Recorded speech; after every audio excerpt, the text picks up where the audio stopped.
Trevor McGregor says for those events, and we're just going to make this known, it's Thursday 1 p.m., Friday 1 p.m., Saturday 10 a.m., Saturday 3 p.m. So this is the Heroscape tournaments at GenCon through Renegade.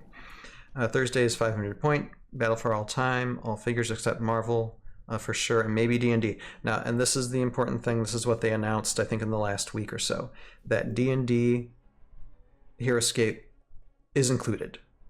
I think for most of them, not all of them, but for most of them.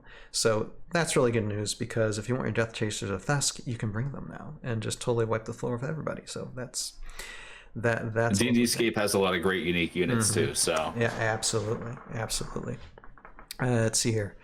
Friday is the same format at 3 p.m. event. On Saturday, only unique events, no Marvel, and TBD for D&D. D&D, again, we know D&D is included now. Saturday 10 a.m. is AOA only figures, 400 point, and the soon-to-be-released Champion of Valhalla objective base event. Saturday celebration event is only unique, 400 point. Same thing with Marvel D&D. So that's basically the gist of that. And any thoughts from you guys about that? I think, let's see here. Okay, hold on a second. We do have a comment here in the chat, live chat. Hello, Lucas. How are you doing tonight? It says Hasbro Renegade can maintain this pace with releasing waves, or is it just because they previously already have the figures cards terrain made prior to taking over? Well, considering we're not part of the Renegade lineup, it's a hard thing to really judge. I mean, I imagine since they were given some of the wheel already invented for them, there isn't much for them to do other than just to advertise and produce if they want to make tweaks, which they have. Some mostly good.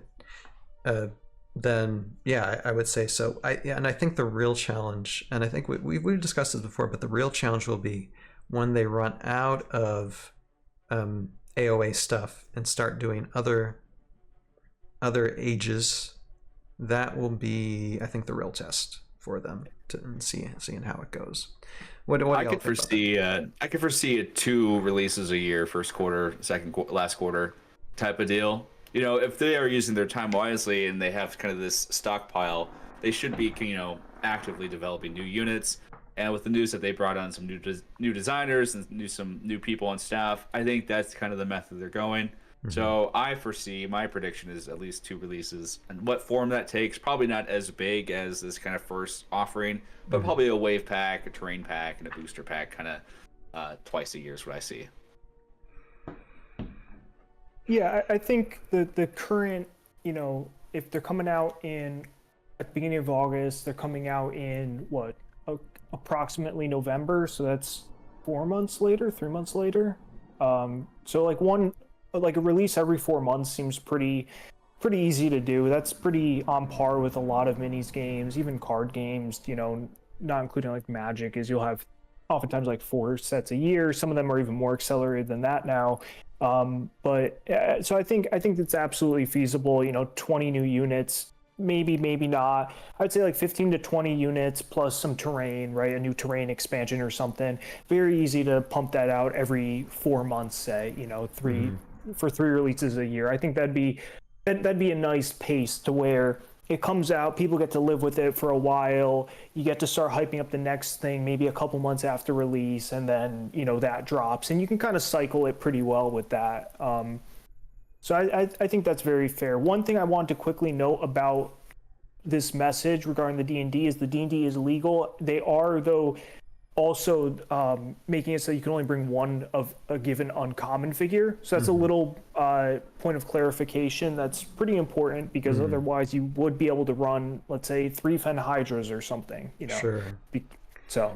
And Hexel is actually asking, so Death Chasers would only be legal on Thursday because it's only uniques? Yeah, Thursday is 500 points. Yeah, because only unique events, is that what that means? Yeah. So I think that would be Thursday, yeah. Yeah, and then Saturday is AOA only figures, and it's 400 point. So it's a very limited number of miniatures. Well, it depends on whether or not you could use Wave 2 proxies. whatever the Wave 2 proxies are. That's a question that might be asked as well come later on in June. I don't know, but I'm going to bet the answer is no, is that probably. It's going to be no proxies. Yeah. They've been that's the one that they've been pretty adamant on. Okay. No 3D prints. No, you have to actually have the official card for existing units. So it's at least in the Renegade space. I'm sure there's a lot of legal reasons why they can't kind of fully endorse that stuff. But if you're going to GenCon, which unfortunately I'm not, but maybe next year, make sure you have legitimate units. If you don't have them, try to reach out to people going to the community is what I would recommend. For sure. I mean, that's kind of like the really problematic part about that is the official cards, because I bought a lot of lots, I've sold lots, I've sold figures, and I know a lot of other people's have, and I think it's an example, one of many, where they've ported something over without thinking through how it actually will apply in this given situation, right? They say, oh, this is how it's done in minis games generally, right? This is how it's done in X-Wing. This is how it's done in all these other games where you need the official product, which, to be fair, makes sense. But you have to look at the situation here, which is that this game's been out of print for 14 years. A lot of the cards are up to 20 years old. A lot of people don't have them anymore because of buying and reselling. Stuff gets lost, stuff gets thrown out. It was made for children, which means a lot of stuff just isn't kept in the best condition. And I think it's really short-sighted to not allow at least printed out cards as well. The fact that you need to have the official, I mean, that's something they absolutely need to walk back, in my opinion. Granted, if people, granted you can get access to the cards, but you might have to you're gonna have to try to borrow from somebody, or you're gonna have to potentially, buy an extra copy of something just so you can get an official card, or else it's not legal. It's just, to me, it's just very bizarre. I'm somebody that, and I know other people that have just given away cards and stuff to people. Sure. We never thought that there'd be some aftermarket now. And it's maybe there will be an aftermarket for cards, where it's because I can't use this figure in an official event otherwise. So I'm pretty disappointed in that. Again, I think it's just looking at a different game and porting those rules over without thinking it through as to what are the practical implications here. So the 3D print thing totally makes sense. I was not expecting for them to allow that at official events. I don't think that was, I think some people were expecting that. I don't think that was ever realistic because of the legal issues with allowing 3D print. So I totally get that one. For sure. And let's see here. Yeah, Justin. Hey there, Justin. Chat saying I'd be happy with the spring and fall release. Yeah, I think as long as they're consistent with it and everything, keeps well, to the source material, to the originalities of the game itself. Not an exact replica, but as long as they, stick to that, I think this is one little itty bitty facet of pop culture that can still keep on going and allow nerds to nerd out how they want to. We're and so many other wavelengths of pop culture out there. It's just a lot of people feel like they're under attack, when it comes to loving some of the things they love. So, but with that, yeah, I look forward to GenCon, even though I'm not going to be participating in these events. I still probably will kind of sort of be at GenCon. I'll know more about that in the future. But yeah, I'm looking forward to hopefully check out the Renegade booth and see what they have there. So that, quick question. Yeah, go ahead. What's this is kind of a unique meta that we're kind of slowly transitioning into. What's one of the best unique, what do you think is going to be we're going to see a lot of at this event, or kind of similar style events? So the community's run lots of unique only events before. That was sort of a mainstay of GenCon back when the community ran it. And you see Raylan, you see Mara Warriors, you see Krav, right? Just the best uniques. You see Q9. You also see some figures that just are good into a Q9. For example, Krug gets a lot better in uniques only because one-on-one he can duke it out with any hero. Yes. Figure like Hydra, can kill heroes. other figures, lose value. Something like a Braxis isn't really going to see play there, probably. She's just a little too fragile for that meta. I would say like Frost Giant's good in that meta. I would also say a sleeper pick that nobody was running for a while would be like Master of the Hunt. He's very good at assassinating other heroes. I think the community has just started really experimenting with him. It was a product of the old ratings where the old rankings were pretty good, but they weren't perfect. I don't think they were, they were just pretty outdated. And I think a lot of the discourse around, for example, Master of the Hunt was on the timing of Javelin. Javelin's an ability that lets him get extra range, but you have to, it's only on a D20 roll and you roll it after your move. So whenever Master of the Hunt was mentioned any time, it would invariably be brought up that Javelin has bad timing. And that's true, but that meant that everybody focused on the bad aspect of that figure without considering the good. So I think he actually has some merit in that format, although he's not great into Krav, not great into Morrow Warriors. There aren't a ton of other great uniques, I would say. Like a Nilfheim can put in some work against those squads and can kill a Q9.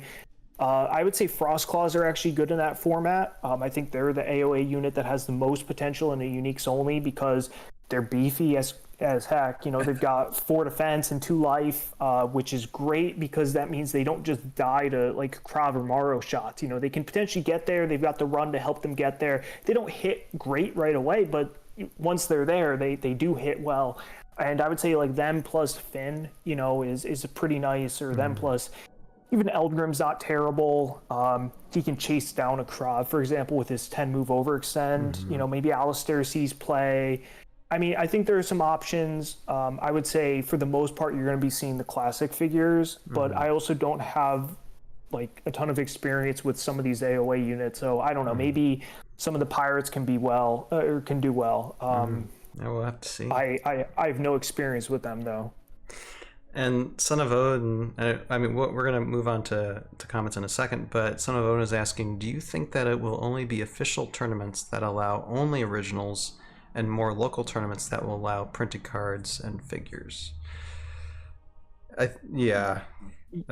Community run events are going to continue, and they're going to continue to allow 3D prints. They're going to continue to allow cards. We as ScapeCon prizes, we make these really cool alternate art cards that are, very nice. They're a different template. They feature condensed text to allow for more room for the picture, and they actually feature real world pictures where one of our guys goes out on his farm and where he works, where he's got all these different I don't want to say terrain elements, but basically terrain elements, right? And so we've got the Morrow Warriors where he took a picture of them like in a river, sort of. He actually has them submerged like that. We've got dwarves and they're in the cave, and he does a great job with them. All that team that makes them. So of course we allow them, and I would expect that any community run event isn't going to follow the stricter rules of Renegade. 3D prints are just such a godsend to make the game more accessible for people, and community events I do not think should be trying to limit the number of people attending, right? The point of a community event is to try to allow people to attend. So I would expect to be able to, I mean, obviously you can check with your local tournament organizer. They're the one that has the final say, but I would, to them, I would strongly encourage that you continue to allow people to use these things. Absolutely.